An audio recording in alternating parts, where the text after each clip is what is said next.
Dengan mempelajari Sirah Nabawiyah, maka makin menambah kecintaan kepadanya. Semoga yang subscribe juga dimudahkan jalannya menuju surga.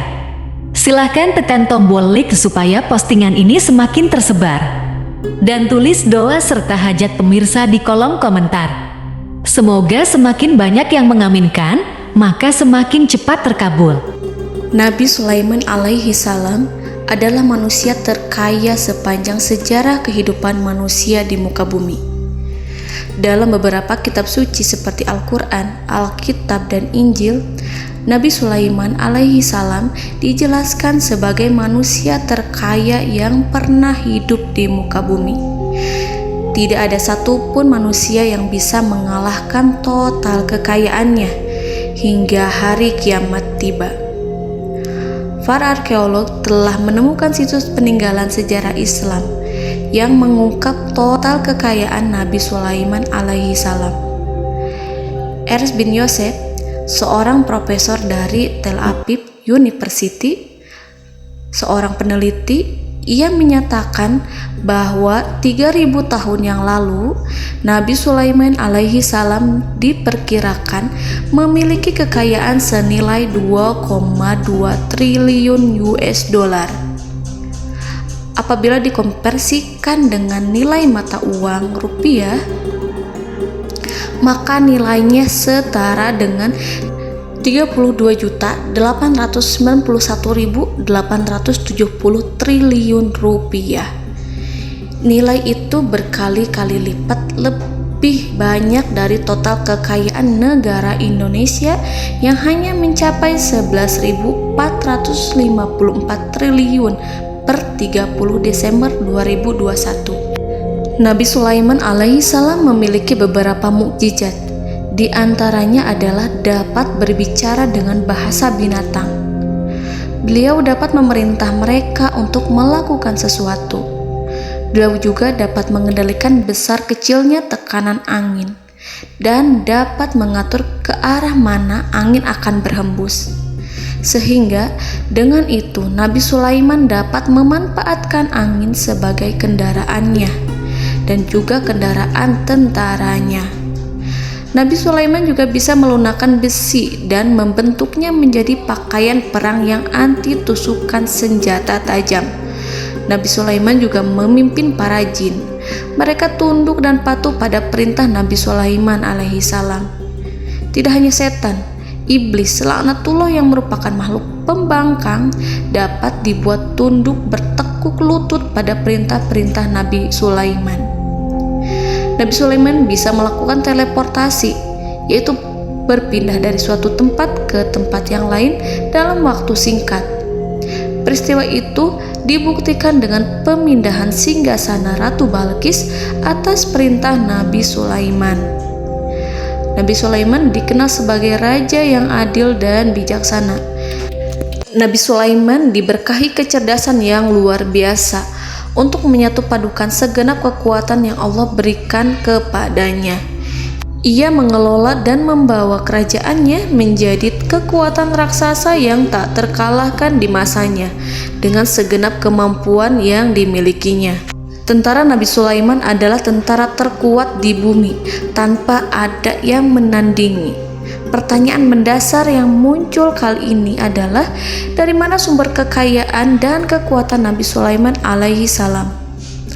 Untuk mendapat jawaban dari pertanyaan itu, simak video ini sampai akhir. Sebelum itu, mari bantu channel ini terus berkembang dengan cara subscribe dan nyalakan tanda loncengnya. Berikan komentar yang positif dan berikan like serta share video ini. Bismillahirrahmanirrahim. Sungguh kami benar-benar telah menganugerahkan ilmu kepada Daud dan Sulaiman. Keduanya berkata, segala puji bagi Allah yang melebihkan kami dari kebanyakan hamba-hambanya yang mukmin. Sulaiman telah mewarisi Daud dan dia berkata, wahai manusia, kami telah diajari untuk memahami bahasa burung dan kami dianugerahi segala sesuatu. Sesungguhnya, semua ini benar-benar karunia yang nyata. Quran Surat An-Naml ayat 15-16. Saudara-saudaraku yang dirahmati Allah, pada ayat di atas disebutkan bahwa Sulaiman telah mewarisi Daud. Nabi Sulaiman mewarisi Nabi Daud dalam sisi kenabian dan kekuasaan, bukan mewarisi harta, karena para nabi tidak mewariskan harta. Sebab sepeninggalan mereka, harta para nabi menjadi sedekah bagi orang-orang yang ada di sekitarnya, yaitu orang-orang fakir dan orang-orang yang membutuhkan. Dan harta para nabi tidak dikhususkan bagi kalangan keluarganya. Rasulullah Shallallahu Alaihi Wasallam bersabda, "Kami para nabi tidak mewariskan." Nabi Sulaiman mewarisi kenabian dari Nabi Daud. Ini adalah hal yang jelas. Allah telah memilihnya sebagai nabi dari Bani Israel. Begitu juga Allah telah memberinya kekuasaan kerajaan sehingga ia menjadi pemimpin Bani Israel. Barangkali sesuatu yang paling penting yang diwarisi oleh Nabi Sulaiman dari Nabi Daud adalah tradisi militer. Kemajuan militer yang dahsyat telah berpindah kepada Nabi Sulaiman. Nabi Daud sebenarnya adalah seorang pengembala kambing yang sangat miskin, tetapi seiring dengan perjalanan waktu, ia menjadi komandan pasukan tiada tanding. Nabi Daud alaihi salam mengetahui bahwa kekuatan hakiki yang mengatur alam semesta adalah kekuatan Allah. Ketika Nabi Daud mengelurkan tangannya dan memegang potongan batu, lalu beliau melemparkannya dengan ketepel ke arah Jalut, kepala Jalut retak dan ambruk menghantam tanah. Ini sebagai bentuk demonstrasi kekuatan darinya. Kehadiran Nabi Daud mengubah pasukan Bani Israel, di mana mereka sebelumnya lari jika berhadapan dengan musuh. Maka kini keberadaan mereka mulai diperhitungkan di masa hidupnya. Nabi Daud mengalami peperangan yang sangat banyak, tapi Al-Quran tidak menceritakan secara terperinci. Hal itu dikarenakan karena Al-Quran adalah kitab dakwah di jalan Allah, bukan kitab sejarah. Al-Quran hanya menceritakan di dalam Al-Quran surat Shad ayat 20, "Dan kami kuatkan kerajaannya, kerajaan Daud." Ayat tersebut berarti bahwa Nabi Daud belum terkalahkan dalam peperangan yang diikutinya. Di samping dukungan yang Allah berikan kepadanya, juga pasukan dan rakyatnya, di mana mereka adalah orang-orang yang bertauhid, menyerahkan diri kepada Allah. Allah Subhanahu wa Ta'ala mengajarkan kepada Nabi Daud hal-hal yang menjadikan pasukannya memiliki keistimewaan yang dengannya mereka dapat mengalahkan pasukan-pasukan lain, pasukan-pasukan besar yang ada di bumi pada saat itu. Allah Subhanahu wa Ta'ala berfirman dalam surat Saba ayat 10, "Dan kami telah melunakkan besi untuknya." Baju besi mungkin akan menjadi masalah dalam benak kita. Ketika orang-orang yang berperang, baju besi cukup mengganggu gerakan mereka. Kita bisa membayangkan ketika ada dua orang berperang, salah satu dapat bergerak bebas, sementara yang lainnya tidak leluasa bergerak karena tertahan dengan pakaiannya. Namun, dengan kekuasaan Allah, Nabi Daud dapat melunakkan besi dan membuat baju besi yang ringan, yang mudah untuk digunakan. Ini adalah kemajuan penting yang Allah berikan kepada Nabi Daud dan tentaranya. Kemajuan itu kemudian diajarkan, diwariskan dan dimiliki oleh Nabi Sulaiman alaihi salam. Nabi Sulaiman memiliki pasukan dahsyat yang melebihi pasukan manapun di bumi saat itu, atau bahkan mungkin saat ini. Bahkan Allah menambahkan karunia-Nya kepada Nabi Sulaiman yang disebutkan dalam Al-Quran surat An-Naml ayat 16. Dan Sulaiman telah mewarisi Daud, dan dia berkata, "Wahai manusia, kami telah diberi pengertian tentang suara burung, dan kami diberi segala sesuatu. Sesungguhnya ini benar-benar suatu karunia yang nyata." Saudara-saudaraku yang dirahmati Allah, pada suatu hari Nabi Sulaiman alaihi salam menengadahkan tangannya dan berdoa kepada Allah Subhanahu wa Ta'ala. Antara hati Nabi dan Allah tidak ada penghalang, tidak ada jarak, tidak ada sekatan waktu, tidak ada satupun dari para nabi yang berdoa kepada Allah kecuali doanya pasti dikabulkan. Doa Nabi Sulaiman alaihi salam direkam dalam Al-Quran surat Shad ayat 35. Nabi Sulaiman berkata, "Ya Tuhanku, ampunilah aku, anugerahkanlah kepadaku kerajaan yang tidak dimiliki oleh seorang pun sesudahku." Nabi Sulaiman menginginkan dari Allah sesuatu kerajaan yang belum pernah diperoleh oleh siapapun setelahnya. Allah Subhanahu wa Ta'ala mengabulkan doa Nabi Sulaiman dan memberinya kerajaan tersebut. Nabi Sulaiman mewarisi kekuasaan, kenabian, hikmah ilmu dari Nabi Daud alaihi salam. Orang-orang menyebut Nabi Sulaiman Al-Hakim, Sulaiman yang bijaksana. Kebijaksanaannya tidak terbatas pada keadilan di tengah-tengah manusia dan juga kasih sayangnya kepada mereka. Namun, kebijaksanaan Nabi Sulaiman juga berlaku di kalangan burung dan binatang lainnya. Nabi Daud juga mengenal bahasa burung, tetapi Nabi Sulaiman dapat berbicara dengan bahasa burung. Bahkan, ia dapat menggantikannya sebagai pembantunya ketika Nabi Daud bertasbih di gunung-gunung. Dan burung-burung serta binatang-binatang buas ikut bertasbih bersamanya. Bahkan angin pun berhenti untuk mendengarkan tasbih itu. Sedangkan Nabi Sulaiman, Allah Subhanahu wa Ta'ala memberinya karunia lebih dari itu, di mana binatang-binatang buas tunduk padanya. Begitu juga angin dan burung. Saudara-saudaraku yang dirahmati Allah, Nabi Sulaiman alaihi salam mampu mendengarkan bisikan semut yang berbicara kepada sesama mereka. Bahkan, ia mampu memerintahkan semut tersebut sehingga semut itu menjadi taat pada perintahnya. Pasukan Nabi Sulaiman memiliki kekuatan yang sangat dahsyat. Belum pernah ada di dunia ini satu pasukan pun yang memiliki kekuatan seperti itu. Kekuatan Nabi Sulaiman berasal dari beberapa kombinasi yang sangat mengagumkan, sehingga karenanya ia tidak dapat tertandingi. Kekuatan itu terdiri dari manusia, binatang-binatang, jin, dan lain sebagainya. Kita mengetahui bahwa jin adalah makhluk Allah dan manusia tidak mampu melihatnya atau menghadirkannya atau meminta pertolongan kepadanya. Sedangkan Nabi Sulaiman telah diberi Allah suatu kemampuan untuk menundukkan jin, mempekerjakan mereka sebagai tentara di tengah-tengah peperangan. Bahkan ia mampu menjadikan mereka sebagai pekerja-pekerja kasar di kerajaannya saat tidak ada peperangan. Oleh sebab itu, ketika ada pasukan lain yang mencoba melawan pasukan Nabi Sulaiman, mustahil mereka akan mendapatkan kemenangan. Bahkan pasukan Nabi Sulaiman diperkuat oleh pasukan burung. Burung di pasukan Nabi Sulaiman memerankan tugas penting, yaitu menjadi agen intelijen. Kita mengetahui bahwa peranan informasi saat peperangan adalah hal yang penting. Dari informasi tersebut, pasukan dapat mengetahui keadaan lawannya. Demikianlah peranan burung pada pasukan Sulaiman. Ia terbang di tengah-tengah musuh. Kemudian, ia kembali kepada Nabi Sulaiman untuk menyampaikan berita tentang keadaan lawannya. Di samping jin dan burung, Allah juga menundukkan angin untuk Nabi Sulaiman. Nabi Sulaiman dapat memerintahkan angin dan ia mampu untuk menaiki angin tersebut.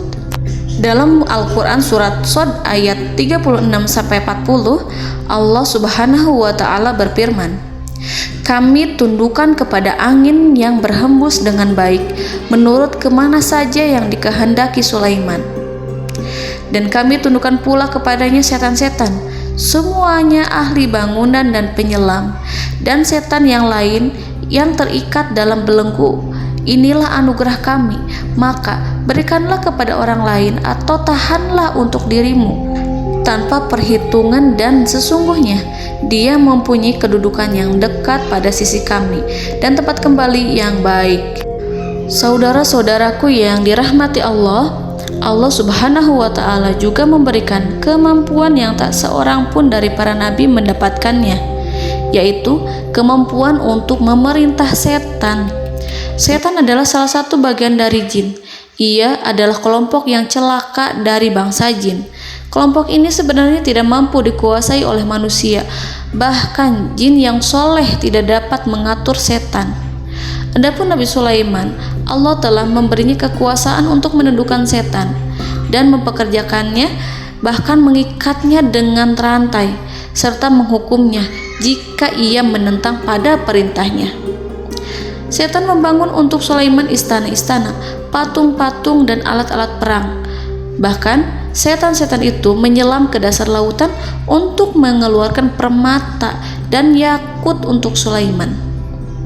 Jika di antara setan yang menentang perintahnya, maka Nabi Sulaiman alaihi salam mengikatnya dengan rantai.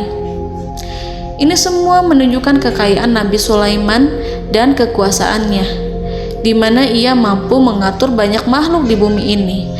Tentu saja, kemampuan itu semua adalah atas izin dari Allah Subhanahu wa Ta'ala sebagai mukjizat darinya. Allah Subhanahu wa Ta'ala berfirman dalam Al-Quran surat Saba ayat 12, dan sebagian dari jin adalah yang bekerja di hadapannya di bawah kekuasaannya dengan izin Tuhannya, dan siapa yang menyimpang di antara mereka dari perintah kami, maka kami rasakan kepadanya azab neraka yang apinya menyala-nyala. Para jin itu membuat untuk Sulaiman apa yang dikehendakinya, dari gedung-gedung yang tinggi, patung-patung, dan piring-piring yang besarnya seperti kolam, atau periuk yang tetap berada di atas tungku. Saudara-saudaraku yang dirahmati Allah, Nabi Sulaiman yang bijaksana adalah penguasa yang tak tertandingi di muka bumi. Meskipun memperoleh nikmat-nikmat khusus yang agung itu yang Allah berikan kepada Sulaiman, beliau tetap menunjukkan dirinya sebagai manusia yang paling banyak berzikir kepada Allah dan manusia yang paling banyak bersyukur di zamannya. Saudara-saudaraku yang dirahmati Allah, sebagaimana Allah Subhanahu wa Ta'ala memberikan nikmat kepada ayahnya Nabi Daud alaihi salam, di mana ia mampu melunakkan besi, dan Allah mengajarinya bagaimana cara mencairkan besi, maka Nabi Sulaiman alaihi salam dapat memanfaatkan tembaga yang cair untuk peperangan. Dan juga di saat perdamaian, pada saat peperangan, beliau mencampur tembaga dengan besi dan menjadikannya perunggu. Mereka menggunakan senjata-senjata perunggu dalam peperangan seperti pedang, baju besi, dan juga pisau. Senjata-senjata ini adalah senjata yang paling kuat pada saat itu. Sedangkan di saat damai, tembaga digunakan untuk membuat bangunan, perhiasan, dan sebagainya. Meskipun Nabi Sulaiman mendapatkan nikmat yang besar dan karunia yang khusus, Allah Subhanahu wa Ta'ala mengujinya dengan suatu ujian yang dahsyat. Ujian yang akan selalu datang kepada seorang hamba yang soleh. Ketika hamba itu mendapatkan kedudukan besar, maka ujiannya pun menjadi besar. Allah Subhanahu wa Ta'ala menguji Nabi Sulaiman dengan penyakit. Diceritakan oleh Fahru Roji, Nabi Sulaiman diuji dengan suatu penyakit yang keras, di mana kedokteran saat itu tidak dapat dan tidak mampu mengatasinya. Sakitnya Nabi Sulaiman sangat keras sehingga para dokter dari kalangan manusia ataupun jin tidak mampu menghilangkan penyakit itu. Lalu burung-burung menghadirkan rumput-rumput yang dianggapnya sebagai obat, tetapi Nabi Sulaiman tak kunjung sembuh. Semakin hari penyakit Nabi Sulaiman semakin menjadi-jadi, sehingga ketika Nabi Sulaiman duduk di atas kursi, ia duduk bagaikan tubuh tanpa roh. Seakan-akan ia mati karena saking kerasnya penyakit yang dideritanya. Sakit yang diderita oleh Nabi Sulaiman alaihi salam berlangsung sangat lama. Namun Nabi Sulaiman tidak henti-hentinya berzikir. Ia meminta kesembuhan kepada Allah serta beristighfar pada Allah dan mengungkapkan rasa cinta kepadanya. Selesailah ujian Allah terhadap hambanya Nabi Sulaiman. Beliau pun sembuh. Nabi Sulaiman merasakan kembali kesehatannya setelah ia mengetahui segala kejayaan dan segala kekuasaan serta segala kebesarannya tidak lagi mampu menghilangkan penyakit yang dideritanya kecuali jika Allah menghendaki. Saudara-saudaraku yang dirahmati Allah, Nabi Sulaiman telah membangun tempat ibadah, tempat sujud, sehingga manusia menyembah Allah di dalamnya. Orang-orang yang membangunnya berjumlah puluhan ribu orang. Tentu setiap kelompok dari mereka memiliki pekerjaan masing-masing. Di antara mereka ada yang mencairkan tembaga, di antara mereka ada yang tukang pahat, ada yang tukang ukir, ada yang membelah batu, ada yang memotong kayu, ada yang mendatangkan rumput-rumput dari Libanon, ada yang mendatangkan emas dan menjadikannya lempengan-lempengan yang mengkilat untuk menutupi kayu, serta untuk melapisi dinding-dinding. Bahkan golongan jin pun membantu membangun tempat tersebut, tentu dengan perintah dan bimbingan Nabi Sulaiman. Mereka membuat patung-patung yang besar, membuat bejana yang besar untuk tempat makan para tentara dan pekerja, yaitu bejana seperti gunung. Karena saking berat dan besarnya, mereka juga membuat tempat-tempat minum yang besarnya seperti kolam. Nabi Sulaiman mengawasi para pekerjanya dan juga mengurusi masyarakatnya, di mana beliau mengenali problem mereka dan berusaha memecahkannya. Beliau juga mengawasi pasukan dari kalangan binatang dan burung. Beliau mengetahui apabila ada satu di antara mereka yang tidak datang, kemana ia pergi, serta mengapa ia pergi. Nabi Sulaiman menguasai pengetahuan itu semua. Nabi Sulaiman bukan hanya mengetahui problem tentara-tentaranya dari kalangan manusia ataupun tentaranya dari kalangan burung, namun ia juga menunjukkan kasih sayang terhadap semut, di mana beliau mendengar bisikannya dan tidak suka untuk menginjaknya. Nabi Sulaiman selalu menundukkan kepalanya ke bumi sebagai bentuk rasa rendah diri dan syukur kepada Allah. Pada suatu hari, Nabi Sulaiman alaihi salam berjalan di depan tentaranya, dan tiba-tiba ia mendengar suara semut yang berkata kepada temannya dari kalangan semut. Hal itu terekam dalam Al-Quran surat An-Nahl ayat 18-19. Wahai semut-semut, masuklah ke dalam sarang-sarangmu agar kamu tidak terinjak oleh Sulaiman. Sedangkan mereka tidak menyadarinya. Nabi Sulaiman alaihi salam tersenyum mendengar itu, dan ia berdoa, "Ya Allah, ya Tuhanku, berilah aku ilham untuk tetap mensyukuri nikmat-Mu yang telah Engkau anugerahkan kepadaku dan kepada kedua orang ibu bapakku, dan untuk mengerjakan amal soleh yang Kau ridhoi, dan masukkanlah aku ke dalam rahmat-Mu, ke dalam golongan hamba-hamba-Mu yang soleh." Saudara-saudaraku yang dirahmati Allah, meskipun Nabi Sulaiman mendapatkan kekuasaan dan memiliki tentara yang besar, namun beliau menunjukkan kasih sayang terhadap bangsa semut. Beliau mendengarkan bisikannya dan melihat semut yang ada di depannya. Oleh karena itu, tak mungkin baginya untuk menginjak golongan semut itu. Nabi Sulaiman bersyukur kepada Allah telah memberinya nikmat, yaitu nikmat rahmat dan kasih sayang. Di samping itu, Nabi Sulaiman alaihi salam adalah orang paling kaya di dunia. Istananya terbuat dari kayu gaharu yang memiliki wangi harum.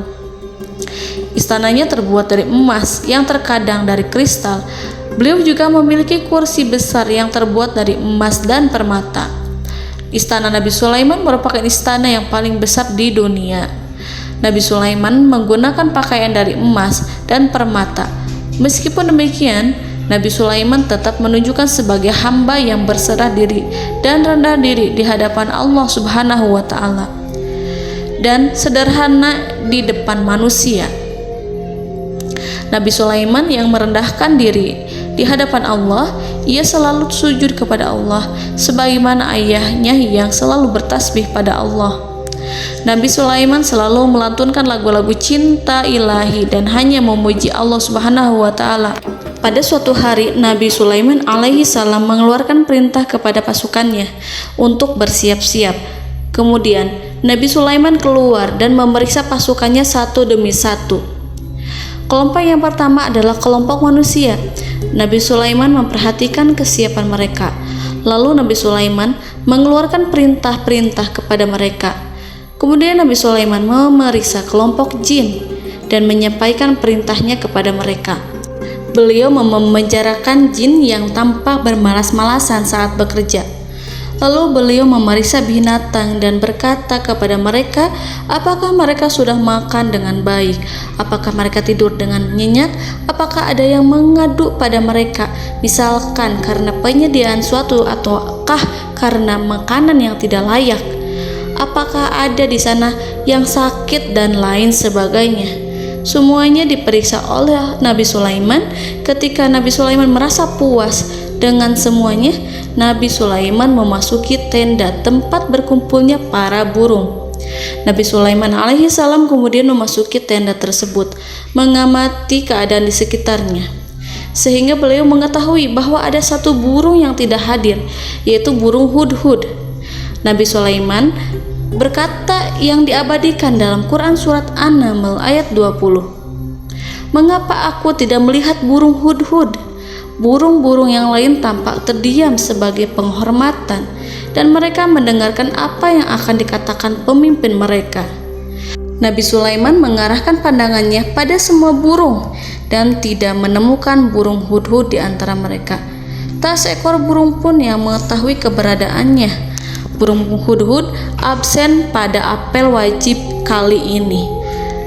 Nabi Sulaiman mulai menampakkan kemarahannya.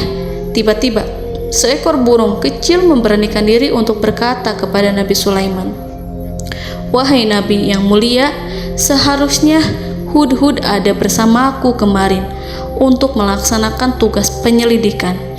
Ia adalah pemimpin misi, namun burung hudhud belum datang. Oleh karena itu aku tidak pergi bersamanya." Burung itu tampak gemetar. Nabi Sulaiman mengetahui bahwa hudhud tidak hadir dan tak seorang pun mengetahui kemana ia pergi. Burung hudhud pergi tanpa izin terlebih dahulu. Dalam keadaan marah, Nabi Sulaiman berkata, "Sungguh aku benar-benar akan mengazabnya dengan azab yang sangat keras, atau benar-benar menyembelihnya, kecuali jika ia benar-benar datang kepadaku dengan alasan yang jelas." Kawanan burung-burung yang mengetahui bahwa Nabi Sulaiman sedang marah dan telah menetapkan untuk menyiksa burung hudhud atau menyembelihnya, atau justru memaafkannya dengan syarat ia datang dengan membawa alasan yang dapat menyelamatkannya, atau dengan kata lain, burung hudhud dapat memastikan bahwa ia melaksanakan tugas yang penting. Nabi Sulaiman menunjukkan kemarahan yang besar sehingga siapapun akan merasa takut kepada Nabi Sulaiman yang marah. Seekor burung tampak gemetar, ketakutan melihat kemarahan Nabi Sulaiman. Lalu beliau mengulurkan tangannya ke burung itu dan memegang-megang kepalanya, sehingga burung itu pun merasa tenang dan rasa takutnya hilang. Nabi Sulaiman kemudian pergi dari tempat burung tersebut. Nabi Sulaiman masih memikirkan keadaan burung hudhud. Seharusnya burung hudhud menjadi bagian penting dari badan intelijen. Apakah ia pergi untuk menyingkap suatu, atau apakah ia pergi hanya untuk bermain-main? Nabi Sulaiman telah memperhatikan dan mengetahui bahwa burung hudhud adalah seekor burung yang cerdik dan juga fasih berbicara. Terkadang Nabi Sulaiman mendapati burung hudhud sedang bermain-main dan menunda-nunda pekerjaannya. Namun ketika Nabi Sulaiman melihatnya, burung hudhud memahami bahwa perbuatannya tidak benar. Oleh karena itu, ia tidak boleh menyampur adukan antara waktu serius dan waktu bermain. Tidak lama setelah itu, burung hudhud tiba di tempat para burung. Burung-burung yang lain berkata kepadanya, "Wahai hudhud, pergilah engkau ke tempat Nabi Sulaiman. Jika ia mengetahui bahwa engkau telah sampai, jiwamu benar-benar terancam." Mendengar itu, burung hudhud segera beranjak. Ia terbang menemui Nabi Sulaiman. Pada waktu itu, Nabi Sulaiman sedang duduk bersama tentaranya yang lain. Burung hudhud berdiri. Ia telah merencanakan untuk memulai pembicaraan dengan Nabi Sulaiman sebelum Nabi Sulaiman bertanya kepadanya kemana dia pergi. Ini sebagai bukti bahwa hudhud telah melaksanakan suatu tugas yang penting. Dalam surat An-Nahl ayat 22, burung hudhud, "Aku telah mengetahui sesuatu yang kamu belum mengetahuinya, dan kubawa kepadamu dari negeri Saba suatu berita penting yang diyakini." Seakan-akan burung hudhud hendak berkata, "Aku adalah hudhud yang miskin, tapi Aku mengetahui apa yang tidak engkau ketahui, dan aku telah datang kepadamu dari kerajaan Saba dengan membawa berita yang sangat penting. Nabi Sulaiman tampak terdiam menunggu Hudhud menyelesaikan kisahnya. Dalam surat An-Naml ayat 23-24, burung Hudhud berkata, "Sesungguhnya aku menjumpai seorang wanita yang memerintah mereka. Dia dianugerahi segala sesuatu serta mempunyai singgasana yang besar. Aku mendapati dia dan kaumnya menyembah matahari selain Allah. Dan setan-setan telah menjadikan mereka memandang indah perbuatan-perbuatan mereka, lalu menghalangi mereka dari jalan Allah, sehingga mereka tidak mendapat petunjuk." Burung Hudhud diam. Nabi Sulaiman merasa bahwa Hudhud menunjukkan kepasihan lisannya. Nabi Sulaiman berkata dalam Quran surat An-Nahl ayat 27 sambil menunjukkan senyum manisnya. Nabi Sulaiman berkata, "Akan kami lihat apakah kamu benar wahai Hudhud, ataukah kamu termasuk orang-orang yang berdusta." Seakan-akan burung Hudhud ingin mengatakan, "Aku tidak berbohong, wahai Nabi yang mulia." Namun diamnya Sulaiman membuat takut sehingga burung Hudhud terdiam. Nabi Sulaiman terdiam karena berpikir, lalu ia memutuskan sesuatu setelah itu. Beliau melihat kepada lainnya dan meminta secari kertas dan pena.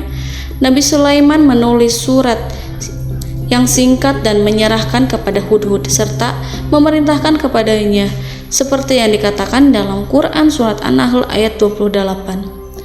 "Pergilah dengan membawa suratku ini, lalu jatuhkanlah kepada mereka, kemudian berpalinglah dari mereka, lalu perhatikanlah apa yang mereka bicarakan." Al-Quranul Karim hanya menceritakan dalam Al-Quran surat An-Naml bagaimana perginya Hudhud dan bagaimana ia menyerahkan surat itu. Lalu Al-Quran langsung menyebut keadaan kerajaan Balqis yang saat itu sedang membaca surat di depan para pembesar kerajaan dan para menterinya. Dalam Quran surat An-Naml ayat 29-31, berkatalah Balqis, "Wahai pembesar-pembesar, sesungguhnya telah dijatuhkan kepadaku sebuah surat yang mulia. Sesungguhnya surat ini dari Sulaiman, dan sesungguhnya isinya dengan menyebut nama Allah yang Maha Pengasih lagi Maha Penyayang, bahwa janganlah kalian berlaku sombong terhadapku dan datanglah kepadaku sebagai orang-orang yang berserah diri." Saudara-saudaraku yang dirahmati Allah, dalam surat tersebut Nabi Sulaiman menyebutkan supaya mereka menyerahkan diri dan tunduk kepada perintah Nabi Sulaiman. Nabi Sulaiman memerintahkan agar mereka meninggalkan penyembahan terhadap matahari. Nabi Sulaiman tidak mempersoalkan akidah mereka dan tidak memuaskan mereka dengan apapun. Nabi Sulaiman hanya memerintahkan bahwa ia berada di atas kebenaran. Bukankah ia didukung kekuatan yang berlandaskan keyakinan yang dimilikinya? Nabi Sulaiman hanya memerintahkan mereka agar tunduk dan patuh kepadanya. Ratu Sabak menyampaikan surat tersebut di tengah-tengah kaumnya.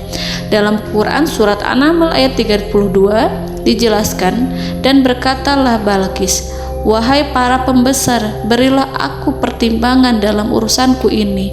Aku tidak pernah memutuskan sesuatu persoalan sebelum kamu berada dalam majelisku." Saudara-saudaraku yang dirahmati Allah, para pembesar istana Balqis menentang surat tersebut. Isi surat itu membangkitkan kesombongan kaum Saba, di mana mereka merasa lebih kuat. Mereka mengetahui bahwa di sana ada seorang yang mencoba menentang mereka dan mengisyaratkan peperangan kepada mereka. Lalu ia meminta kepada mereka untuk memenuhi syarat-syaratnya sebelum terjadinya peperangan dan kekalahan. Dalam surat An-Nahl ayat 33, mereka menjawab, "Kita adalah orang yang memiliki kekuatan dan juga memiliki keberanian yang sangat besar dalam peperangan, dan keputusan berada di tanganmu, wahai ratuku. Maka pertimbangkanlah apa yang akan kamu perintahkan." Saudara-saudaraku yang dirahmati Allah, para pembesar kaum Saba seakan ingin berkata, "Kita siap untuk melaksanakan perang." Tampaknya ratu itu memiliki kebijakan yang lebih baik dari pembesar kaumnya. Surat Sulaiman itu membuatnya berpikir lebih jernih dan lebih berhati-hati. Ia berusaha sebisa mungkin menghindari peperangan. ratu itu berpikir dalam tempo yang lama. Nama Sulaiman tidak diketahuinya dan ia pun belum pernah mendengarnya. Oleh karena itu, Ratu kaum Saba tidak mampu mengetahui dan mendeteksi seberapa besar kekuatan Nabi Sulaiman. Boleh jadi Nabi Sulaiman memiliki kekuatan yang dahsyat, sehingga ia mampu memerangi kekuasaannya dan mengalahkannya. Kemudian Ratu memperhatikan apa yang ada di sekelilingnya. Ia melihat kemajuan masyarakatnya dan juga kekayaannya. Barangkali ia mengira bahwa Nabi Sulaiman iri terhadap kemajuan dan kekayaannya itu, sehingga Nabi Sulaiman ingin menyerangnya. Setelah mempertimbangkan isi surat Nabi Sulaiman dengan cermat, Ratu Saba memilih untuk tidak bersikap ceroboh dan bodoh. Ratu lebih suka untuk menggunakan bahasa kelembutan. Ia mengirim kepada Nabi Sulaiman suatu hadiah yang besar. Ratu mengira bahwa Nabi Sulaiman seorang yang ambisius, yang boleh jadi ia telah mendengar tentang kekayaan kerajaan Saba. Para utusan pergi dengan membawa hadiah dari Ratu Saba. Ratu berharap agar mereka dapat memasuki kerajaan Nabi Sulaiman dan akan mengetahui kondisi kerajaannya. Saat mereka pulang, Ratu ingin mendengar secara langsung dari mereka tentang bagaimana keadaan kaum Nabi Sulaiman dan pasukannya. Setelah mendapatkan informasi yang cukup, maka Ratu Balqis dapat membuat sesuatu keputusan yang tepat. Ratu menyembunyikan apa yang terlintas dalam pikirannya, lalu ia berbicara kepada pembesar istananya bahwa ia dapat menyingkap niat jahat Raja Sulaiman melalui cara mengirimkan hadiah kepadanya. Ratu lebih memilih cara tersebut dan menunggu reaksi dari Nabi Sulaiman. Ratu berhasil memuaskan para pembesar istana dan untuk sementara ia menghilangkan ide untuk berperang. Karena para raja jika menyerang suatu desa, maka pemimpin desa tersebut adalah orang yang paling banyak mendapatkan kehinaan. Akhirnya, para pembesar kaumnya merasa puas dengan pikiran Ratu Balqis. Saudara-saudaraku yang dirahmati Allah, dalam surat An-Naml ayat 34-35 dijelaskan, Ratu Balqis berkata, "Sesungguhnya raja-raja apabila memasuki suatu negeri, niscaya mereka akan membinasakannya dan menjadikan penduduknya yang mulia menjadi hina.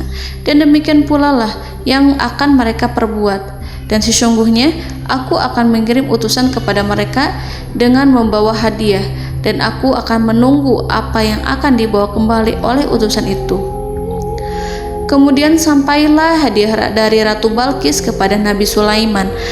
Para intelijen Nabi Sulaiman memberitahunya bahwa utusan Balqis datang dengan membawa hadiah. Nabi Sulaiman langsung mengetahui bahwa Ratu Balqis itu sengaja mengirim orang-orangnya untuk mengetahui atau untuk mendapatkan informasi tentang kekuatannya. Lalu setelah itu ia akan mengambil keputusan atau mengambil sikap kepada kerajaan Sulaiman. Nabi Sulaiman segera memanggil semua pasukannya untuk berkumpul. Utusan Balqis segera memasuki istana Nabi yang dipenuhi dengan pasukan yang besar bersenjata. Melihat itu, utusan Ratu Balqis tercengang dan terkejut ketika mereka melihat kekayaan yang mereka bawa tidak ada apa-apanya dibandingkan dengan kerajaan Nabi Sulaiman. Hadiah mereka tampak tidak berarti. Emas yang mereka bawa tampak tidak memiliki makna saat mereka memasuki istana Nabi Sulaiman yang terbuat dari kayu-kayu pohon gaharu yang mengeluarkan bau yang harum serta dihiasi dengan emas permata. Para utusan Ratu Balqis berdiri bersama Nabi Sulaiman dan menyaksikan bagaimana Nabi Sulaiman mengendalikan pasukannya. Kemudian mereka mulai berpikir tentang kekuatan dan kualitas pasukan Nabi Sulaiman. Betapa kagetnya mereka ketika melihat di tengah-tengah pasukan itu terdapat singa, burung, dan tentara dari kalangan manusia yang mampu terbang. Mereka pun sadar bahwa mereka di hadapan pasukan yang tiada tandingannya. Selesailah demonstrasi pasukan Nabi Sulaiman. Kemudian para utusan ratu dipersilahkan maju ke tempat hidangan makanan. Para utusan itu sangat terkejut ketika melihat berbagai macam makanan dari penjuru dunia ada di depannya. dan di antara makanan itu terdapat pula makanan yang biasa ditemukan di negeri mereka. Tetapi mereka melihat bahwa makanan itu memiliki rasa yang lebih istimewa. Selain itu, piring-piring yang ada di depan mereka dan dijadikan tempat makan tersebut terbuat dari emas, dan mereka dilayani oleh laki-laki yang berhias dengan emas. Di meja makan itu terdapat burung, ikan laut, dan berbagai macam daging yang mereka tidak mampu lagi membedakan daging apa itu. Nabi Sulaiman tidak makan bersama mereka, tapi beliau makan dengan menggunakan piring yang terbuat dari kayu. Beliau memakan roti yang kering yang dicampur dengan minyak. Inilah makanan yang dipilih Nabi Sulaiman. Makan bersama mereka dalam keadaan diam, mereka merasa kehadiran Nabi Sulaiman menciptakan suatu wibawa yang luar biasa. Selesai perjamuan itu, lalu dengan sangat malu mereka menyerahkan hadiah dari Ratu Balqis kepada Nabi Sulaiman. Hadiah itu berupa emas yang bagi mereka hadiah itu sangat bernilai tinggi. Tapi di sini hadiah itu tampak kecil di hadapan kekayaan-kekayaan Nabi Sulaiman yang sangat mengagumkan. Nabi Sulaiman memperhatikan hadiah dari Ratu Balqis itu dan berkata dalam Quran surat An-Naml ayat 36. Maka tatkala utusan itu sampai pada Sulaiman, Sulaiman berkata, "Apakah patut kamu menolong aku dengan harta?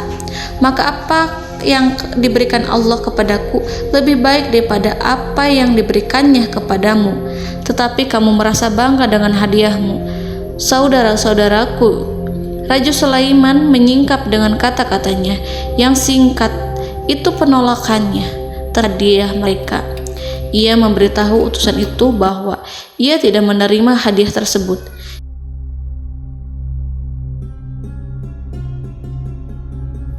"Janganlah kalian berlaku sombong terhadapku dan datanglah kepadaku sebagai orang-orang yang berserah diri." Lalu Nabi Sulaiman berkata kepada mereka dengan pelan. Hal itu diabadikan dalam Quran surat An-Naml ayat 37. "Kembalilah kepada mereka, sungguh kami akan mendatangi mereka dengan bala tentara yang mereka tidak kuasa melawannya, dan pasti kami akan mengusir mereka dari negeri itu, yaitu negeri Saba, dengan terhina, dan mereka akan menjadi tawanan-tawanan yang hina." Saudara-saudaraku yang dirahmati Allah, Nabi Sulaiman kemudian meninggalkan para utusan ratu setelah terlebih dahulu mengancam mereka. Para utusan itu berharap agar Nabi Sulaiman mau menunggu kunjungan Ratu Balqis yang akan membawa misi perdamaian. Akhirnya sampailah para utusan Ratu Balqis ke negeri Saba. Mereka segera menuju istana sang ratu. Mereka memberitahu bahwa negeri mereka sedang ada di ujung tanduk. Mereka menceritakan kepada ratu tentang kekuatan Nabi Sulaiman dan tidak mungkin bagi mereka mampu melawannya. Mereka meyakinkan Ratu Balqis bahwa ia harus mengunjunginya dan melihat sendiri bagaimana kebesaran kerajaan Nabi Sulaiman. Kemudian ratu menyiapkan dirinya untuk pergi menuju kerajaan Nabi Sulaiman. Nabi Sulaiman duduk di kursi kerajaan di tengah-tengah para pembesarnya dan para menterinya serta para komandan pasukannya. Beliau berpikir tentang sosok Ratu Balqis. Nabi Sulaiman mengetahui bahwa Ratu Balqis menuju tempatnya. Balqis dikelilingi rasa takut. Nabi Sulaiman berpikir sejenak tentang bagaimana matahari disembah. Ia memikirkan bagaimana informasi yang diterima oleh intelijennya tentang kemajuan kerajaan Balqis dalam bidang kesenian dan ilmu pengetahuan. Nabi Sulaiman bertanya kepada dirinya sendiri, apakah kemajuan menjadi penghalang untuk mengetahui kebenaran? Apakah ratu itu senang dengan kekuatan yang dicapainya? Dan ia membayangkan bahwa kekuatannya adalah segalanya.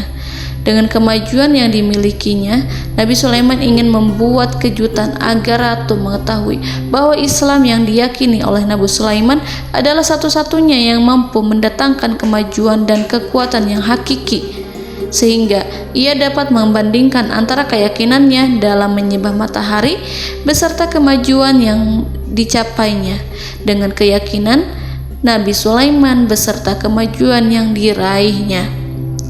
Saudara-saudaraku yang dirahmati Allah, para mata-mata Nabi Sulaiman telah memberitahunya bahwa hal yang sangat disegani dan dikagumi oleh kaum Balkis adalah kerajaan Saba, yaitu singgasana Ratu Balkis.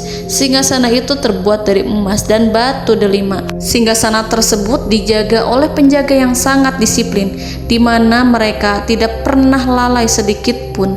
Oleh karena itu, sangat tepat apabila Nabi Sulaiman menghadirkan singgasananya di sini, di kerajaannya, sehingga ketika ratu tiba, maka ia dapat duduk di atasnya.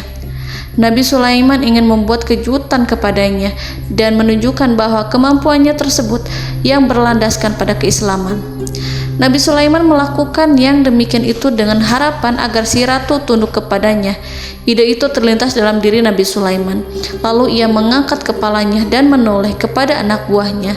Hal itu diabadikan dalam Quran Surat An-Naml ayat 38. Wahai para pembesar, siapakah di antara kamu sekalian yang sanggup membawa singgasananya kepadaku sebelum mereka datang kepadaku sebagai orang-orang yang berserah diri? Saudara-saudaraku, perhatikanlah ungkapan pikiran Nabi Sulaiman tersebut. Semua pemikirannya berkisar tentang keislaman, para penyembah matahari, tentang bagaimana beliau dapat memberikan petunjuk kepada mereka di jalan Allah. Yang pertama menjawab pertanyaan Nabi Sulaiman adalah jin Ifrit. Dalam Quran Surat An-Naml ayat 39, berkatalah Ifrit yang cerdik dari golongan jin, aku akan datang kepadamu dengan membawa singgasana itu sebelum kamu berdiri dari tempat dudukmu. Sesungguhnya aku benar-benar kuat untuk membawanya, lagi dapat dipercaya. Nabi Sulaiman berdiri dari tempat duduknya setelah 1 atau 2 jam. Jin itu berjanji kepadanya untuk menghadirkan singgasana Balkis sebelum itu. Istana Nabi Sulaiman di Palestina, sedangkan istana Balkis terletak di Yaman. Antara singgasana tersebut dengan singgasana Nabi Sulaiman berjarak lebih dari ribuan mil. Barangkali pesawat yang cepat sekalipun yang kita kenal hari ini tidak akan mampu membawa dan mendatangkan istana itu dalam waktu 1 jam. Tetapi masalahnya di sini berhubung dengan kekuatan jin yang serba misterius, Nabi Sulaiman tidak mengomentari sedikit pun terhadap apa yang dikatakan oleh Ifrit. Nabi Sulaiman tapak menunggu tanggapan dari yang lain yang mampu menghadirkan singgasana Balkis yang lebih cepat dari jin Ifrit. Nabi Sulaiman menoleh kepada seorang di sana yang duduk di atas naungan. Hal itu diceritakan dalam Quran Surat An-Naml ayat 40. Berkatalah seorang yang mempunyai ilmu dari Alkitab, aku akan membawa singgasana itu kepadamu sebelum matamu berkedip. Maka tatkala Sulaiman melihat singgasana itu terletak di hadapannya, ia pun berkata, ini termasuk karunia Tuhanku untuk menguji aku. Apakah aku akan bersyukur atau mengingkari nikmatnya? Dan barang siapa yang bersyukur, maka sesungguhnya dia bersyukur untuk kebaikan dirinya sendiri. Dan barang siapa yang ingkar, maka sesungguhnya Tuhanku Maha Kaya lagi Maha Mulia. Saudara-saudaraku, belum lama seorang yang mempunyai ilmu dari Alkitab menyatakan kalimatnya, sehingga singgasana itu tiba-tiba ada di depan Nabi Sulaiman yang mampu menghadirkan singgasana itu lebih cepat dari kedipan mata. Al-Quranul Karim tidak menyingkap kepribadian seorang yang menghadirkan singgasana itu. Al-Quran hanya menggarisi bahwa orang itu mempunyai ilmu dari Alkitab. Al-Quran tidak menjelaskan kepada kita apakah ia seorang malaikat ataukah manusia ataukah jin. Al-Quran sengaja tidak menyingkap informasi tersebut. Saudara-saudaraku yang dirahmati Allah, setelah melihat singgasana itu, Nabi Sulaiman bersyukur kepada Allah. Ia mulai memperhatikan singgasana sang ratu. Singgasana tersebut merupakan simbol pembangunan dan juga kemajuan, tetapi tampaknya ia hanya sesuatu yang biasa saja jika dibandingkan dengan kekuasaan dan kebesaran ciptaan yang dibuat oleh manusia dan jin di kalangan istana Nabi Sulaiman. Nabi Sulaiman memikirkan dalam tempo yang lama singgasana Ratu Balkis itu. Kemudian beliau memerintahkan agar singgasana itu diperbaiki, sehingga saat Ratu Balkis datang, Nabi Sulaiman akan mengujinya apakah Ratu Balkis dapat mengenali singgasananya ataukah tidak. Dalam Al-Quran surat An-Naml ayat 41, Nabi Sulaiman berkata, "Ubahlah baginya singgasananya, maka kita akan melihat apakah dia mengenal ataukah dia termasuk orang-orang yang tidak mengenalnya." Saudara-saudaraku yang dirahmati Allah, Nabi Sulaiman memerintahkan agar dibangun istana yang akan digunakan untuk menyambut Ratu Balqis. Nabi Sulaiman memilih tempat di laut dan ia memerintahkan agar dibangun suatu istana di mana sebagian besar terdiri dari air laut. Nabi Sulaiman memerintahkan agar lantainya itu terbuat dari kaca yang tebal dan kuat, sehingga orang-orang yang berjalan di atas istana itu akan dapat melihat di bawahnya ada ikan-ikan yang berwarna-warni yang berenang-renang ke sana kemari, dan mereka akan melihat rumput-rumput laut yang bergerak-gerak. Akhirnya, selesailah pembangunan istana itu. Saking bersihnya kaca lantainya sehingga tampak di sana tidak ada kaca. Burung hudhud memberitahu Nabi Sulaiman bahwa Ratu Balqis telah sampai di dekat kerajaannya. Kemudian Ratu Balqis datang.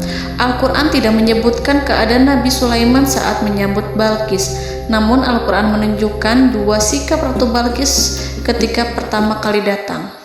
Yang pertama, bagaimana sikap Ratu Balqis ketika pertama kali melihat singgasananya yang datang mendahuluinya, padahal ia telah meninggalkan pengawalnya untuk setia menjaga singgasana itu. Keadaan kedua adalah keadaan ketika di depan istana yang dibangun untuk menyambut Ratu Balqis.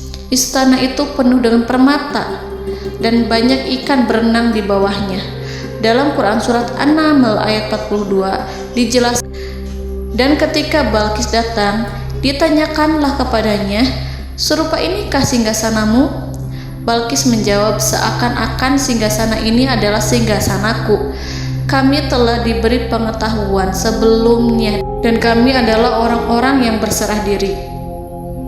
Saudara-saudaraku, pada dialek di atas, Balqis melihat singgasananya dan ia tercengang saat mengetahui bahwa itu adalah singgasana miliknya. Namun kemudian ia mulai ragu karena melihat tidak sepenuhnya itu singgasana miliknya. Jika itu benar-benar miliknya, lalu bagaimana ia datang mendahuluinya? Dan bila bukan singgasananya, maka bagaimana Sulaiman dapat meniru sepersis dan seteliti itu? Padahal Sulaiman tidak pernah sekalipun ke kerajaannya. Nabi Sulaiman berkata saat melihat Balqis mengamati singgasananya, "Apakah ini singgasanamu?"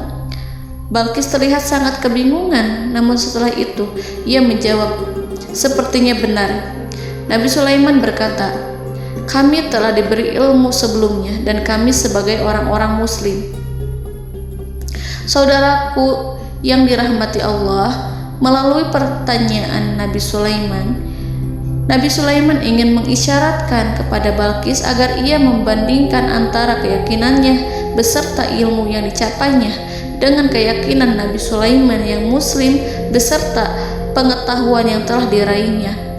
Penyembahan terhadap matahari dan pencapaian ilmu yang dicapai oleh Ratu Balqis tanpa tidak ada apa-apanya dibandingkan dengan ilmu Nabi Sulaiman dan keislamannya. Nabi Sulaiman telah mendahuluinya dalam bidang ilmu karena keislamannya. Karena itu, sangat mudah baginya untuk mengungguli Balqis dalam ilmu-ilmu yang lainnya. Demikianlah yang disyaratkan dalam pertanyaan Nabi Sulaiman kepada Ratu Balqis. Ratu Saba itu mengetahui bahwa ini adalah singgasananya, di mana singgasana itu datang lebih dahulu daripada dirinya. Beberapa bagian darinya telah diubah saat Balqis masih di perjalanan menuju ke tempat Nabi Sulaiman. Ia berpikir kemampuan apa yang dimiliki Nabi Sulaiman. Ratu Balqis tercengang melihat apa yang disaksikannya, yang berupa buah dari keimanan Nabi Sulaiman dan hubungannya dengan Allah Subhanahu wa Ta'ala. Sebagaimana Balqis juga tercengang ketika melihat kemajuan di bidang ilmu pembangunan, seni, dan ilmu-ilmu yang lainnya. Maka ia tidak lebih kagum lagi saat melihat hubungan yang kuat antara keislaman Nabi Sulaiman dengan ilmunya serta kemajuan yang diraihnya. Dalam Al-Quran surat An-Naml ayat 43 dijelaskan, "Dan apa yang disembahnya selama ini selain Allah mencegahnya untuk melahirkan keislamannya, karena sesungguhnya ia terdahulu termasuk orang-orang yang kafir." Saudara-saudaraku yang dirahmati Allah, bergoncanglah dalam benak Balqis ribuan hal ketika melihat keyakinan kaumnya runtuh di hadapan Nabi Sulaiman. Ia menyadari matahari yang disembahnya hanya merupakan ciptaan Allah, dan Allah lah yang menggerakkannya untuk hamba-hambanya. Lalu terbitlah matahari kebenaran dalam dirinya. Hatinya diterangi oleh cahaya baru yang tidak akan tenggelam seperti tenggelamnya matahari. Masa keislamannya hanya menunggu waktu. Ratu Balqis memilih waktu yang tepat untuk mengumumkan keislamannya. Allah Subhanahu wa Ta'ala berfirman dalam Quran Surat An-Naml ayat 44. Dikatakan kepadanya, masuklah ke dalam istana. Maka tatkala ia melihat lantai istana itu, dikiranya kolam air yang besar dan disingkapnya 2 betisnya. Berkatalah Sulaiman, sesungguhnya ia adalah istana licin yang terbuat dari kaca. Berkatalah Balqis, wahai Tuhanku, sesungguhnya aku telah berbuat zalim terhadap diriku, dan aku berserah diri bersama Sulaiman kepada Allah Tuhan semesta alam. Saudara-saudaraku yang dirahmati Allah, dikatakan kepada Balqis, masuklah ke dalam istana. Ketika ia masuk, maka ia tidak menyaksikan adanya kaca, tetapi ia melihat air, sehingga ia mengira akan bersinggungan dengan air. Lalu ia menyingkapkan sedikit bajunya agar bajunya itu tidak basah. Nabi Sulaiman mengingatkannya tanpa melihatnya agar ia tidak khawatir terhadap pakaiannya, karena pakaiannya tidak akan basah, sebab di sana tidak ada air. Itu sekedar kaca yang halus, yang saking halusnya sehingga ia tidak tampak. Pada kesempatan itulah Balqis mengumumkan keislamannya yang mengakui kelalimannya, dan ia menyatakan menyerahkan diri kepada Nabi Sulaiman dan kepada Allah Tuhan semesta alam. Lalu kaumnya pun mengikutinya dan mereka memeluk Islam. Balqis menyadari ia berhadapan dengan penguasa yang terbesar di bumi dan Nabi Allah yang mulia.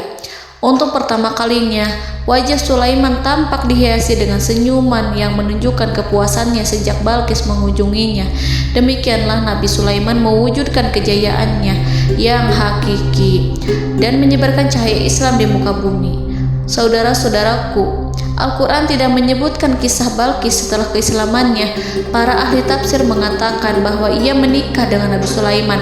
Selain itu, ada yang mengatakan bahwa ia menikah dengan salah satu orang dekat Nabi Sulaiman. Ada juga yang mengatakan bahwa sebagian Raja Habasyah adalah keturunan dari buah perkawinan ini. Wallahu a'lam bishawab. Saudara-saudaraku yang dirahmati Allah, Nabi Sulaiman hidup di tengah-tengah kejayaan dan kemuliaan di bumi. Kemudian Allah menetapkan kematian untuknya, sebagaimana kehidupan Sulaiman berada di puncak kemuliaan dan kejayaan yang penuh dengan keajaiban yang luar biasa, maka kematiannya pun merupakan tanda-tanda kebesaran Allah yang penuh dengan keajaiban. Demikianlah bahwa kematiannya sesuai dengan kehidupannya, sesuai dengan kejayaannya. Allah berfirman tentang kematian Sulaiman di dalam Al-Quran Surat Saba ayat 14. Maka tatkala kami telah menetapkan kematian Nabi Sulaiman, tidak ada yang menunjukkan kepada mereka kematiannya itu kecuali rayap yang memakan tongkatnya. Maka tatkala ia telah tersungkur, tahulah jin bahwa kalau sekiranya mereka mengetahui yang gaib, tentulah mereka tidak akan tetap dalam siksa yang menghinakan. Saudara-saudaraku, kemampuan Nabi Sulaiman untuk menundukkan jin dan mempekerjakan mereka serta hubungan mereka dengan semua itu menimbulkan fitnah di tengah-tengah manusia dalam hal tertentu. Kematian Nabi Sulaiman merupakan batasan jawaban terhadap fitnah ini. Kami tidak mengetahui siapa yang mengklaim bahwa jin mengetahui hal yang gaib.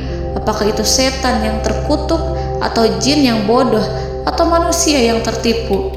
Kami tidak mengetahui siapa yang bertanggung jawab terhadap tersebarnya isu yang keliru ini. Yang kita ketahui adalah bahwa hal tersebut adalah mempengaruhi sebagian manusia dan jin. Barangkali manusia berkata kepada diri mereka, selama jin melakukan perbuatan yang luar biasa ini, maka apa gerangan yang menjadikan mereka tidak mengetahui hal yang gaib itu? Manusia itu lupa bahwa kunci kegaiban berada di tangan Allah. Masalah ilmu gaib tidak akan mampu dikuasai oleh jin dan manusia.